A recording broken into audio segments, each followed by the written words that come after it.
अस्सलामुअलैकुम। चूँकि हम फितनों के दौर में चल रहे हैं, हर तरफ फितने फितने हैं। उन फितनों में एक फितना जो काफी तेजी से फैल रहा है वो है मुनकिर हदीस, फितना इनकारी हदीस।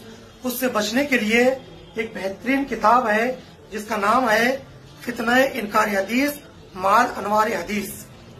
इस किताब का आप जरूर मुताला करें, इसलिए सूरह हश्र में है जिसके आयत नंबर 7 में फरमाया गया कि नबी जो तुम्हें दे उसे ले लो, जिस चीज से मना करें उससे रुक जाओ, यानी हदीस से पाक।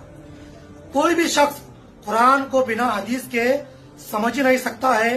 गुलबर्गा में एक कसीर तादाद में बढ़ते जा रहे हैं जो अपने आप को अहले कुरान कहते हैं। ये अहले कुरान नहीं है, असल में मुनकिर कुरान है। इनके फितने से बचो, इनसे दूर रहो। अहले कुरान एक फितना है, इससे दूर रहो।